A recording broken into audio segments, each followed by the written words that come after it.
Striga is a creature often associated with what we commonly know as a vampire. A creature of the night, feeding on human blood and meat, sleeping throughout the day in a grave. The similarities are obvious, yet what is not widely known is that Striga is not a folk tale or a fantasy story. Strigas used to live and breathe and walk the face of the earth as humans before imagination and faith in the supernatural turned them into demons. The legend of Striga is quite popular in Slavic culture.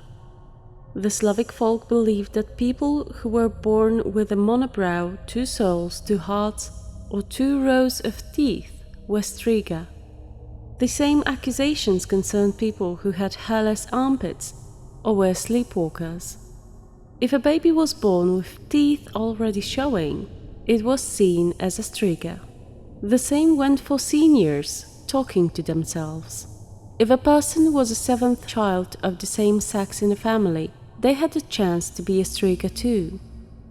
Strigas were demons made of souls of those who lived in sin, died before getting married, killed themselves, or were cursed by a witch, which led to their death. Basically, if someone did not adhere to the commonly assumed social norm, they could be called Striga and be chased out of the settlement. Slavians believed that the heart is one with the soul. That is why the most popular legend is about a person with 2 hearts and therefore 2 souls, who, upon death, turns into a Striga, as one of the souls goes to Virai and the other comes back to the body. Yet someone born with 2 souls cannot function with just one, so they turn into a demon. People with 2 hearts are not born often, and Slavians believed they can be noticed very early, as they have 2 rows of teeth. That's why even babies were considered Strigas and chased out of settlements. Yet there is a moment when having 2 hearts and 2 souls is quite natural. A pregnant woman bears 2 hearts and 2 souls within one body, her heart and the heart of her baby. Should the pregnant woman be killed, she may turn into a Striga, especially if the pregnancy was so early that not many people were aware of it. Therefore, Strigas were usually females with deformed, decaying bodies, long, sharp, rotting nails, and without a thought different than killing. They could change form into a huge owl with enormous wings. Some legends also depict Strigas as females with large black wings. They fed on human blood and meat. They also hurt farm animals and drink their blood. The most vicious Strigas are the ones who used to be pregnant women. They may want to feed on fetuses and take them out of the mother's womb, killing the woman in the process or leaving her alive to suffer the loss of a baby. Anything to avenge her own death. When it comes to getting rid of a Striga, people could bury the person face down and blindfolded, decapitate, burn the body, and hammer nails and stakes. It was also believed that if you put tiny objects into Striga's grave, it will busy itself with counting them.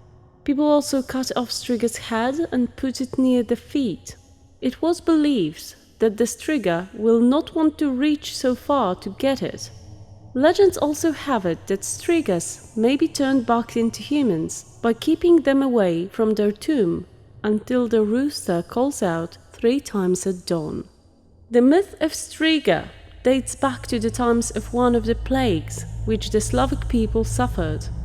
During that time, sick people were buried alive, possibly to prevent the risk of spreading the disease, but some of them managed to escape their graves.